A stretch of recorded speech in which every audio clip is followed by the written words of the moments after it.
भगवान श्री राम के ननिहाल पक्ष रायपुर स्थित चंद्रखुरी में स्थापित की जाने वाली 51 फीट ऊंची वनवासी स्वरूप की भव्य प्रतिमा आखिरकार ग्वालियर से रवाना हो गई है। मूर्तिकार और ठेकेदार के बीच भुगतान विवाद के चलते ये प्रतिमा पिछले 6 महीने से तैयार होने के बावजूद रुकी हुई थी।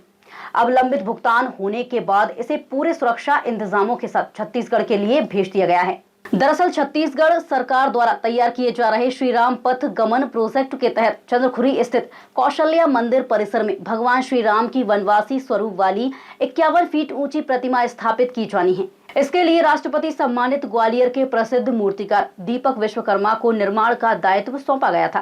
ग्वालियर स्थित sandstone art and craft centre में प्रतिमा का निर्माण कार्य समय पर पूरा हो गया था, लेकिन ठेकेदार द्वारा करीब 70 लाख रुपए का भुगतान लंबित रहने के कारण प्रतिमा 6 महीने तक यहीं रखी रही।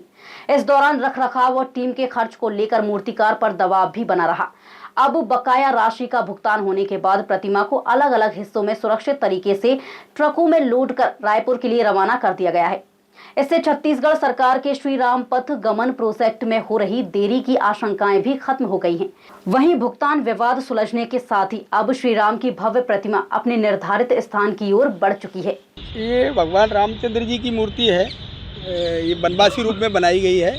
51 फुट ऊंची प्रतिमा है। ये ग्वालियर मिंट स्टोन से तैयार किया है। इसे 25 कलाकारों ने मिलकर रात दिन बनाया है और इसकी खासियत है कि इसमें रुद्राज की माला और बनवासी रूप में भगवान के हाथ में एक हाथ में धनुष और पीछे तरकस आशीर्वाद की मुद्रा में बनाई गई है। ये मूर्ति ये करीबन 1 साल इसको बनाने में लगा है और करीबन 72 लाख रुपए इस पर खर्चा आया है बनाने का मूर्ति का।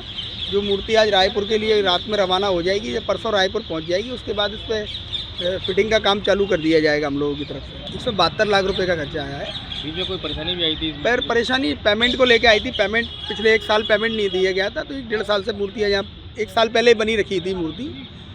तो जैसे कि आप सबके माध्यम से वहाँ खबर लगी, मीडिया के माध्यम से, तो लोग थोड़े जागरूक हुए और मूर्ति को ले जाने के लिए तैयार हुए, पेमेंट दिया है। किस रूप में बनाई गई है? ये बनवासी रूप में बनाई गई है। भगवान का जब संकट काल का रूप है, बनवासी रूप वो दर्शाया गया है। एक हाथ में धनुष, एक आशीर्वाद, पीछे तरकस, पैरों में खटाऊ और 108 रुद्राज बनाए गए हैं इस मूर्ति के अंदर। किस भगवान की मूर्ति है? ये भगवान राम की मूर्ति है। चंद्रखुरी में स्थापना के बाद ये प्रतिमा श्री राम पथ गमन परियोजना का प्रमुख आकर्षण बनेगी। स्थानीय स्तर पर भी इस प्रोजेक्ट को लेकर उत्साह का माहौल देखा जा रहा है।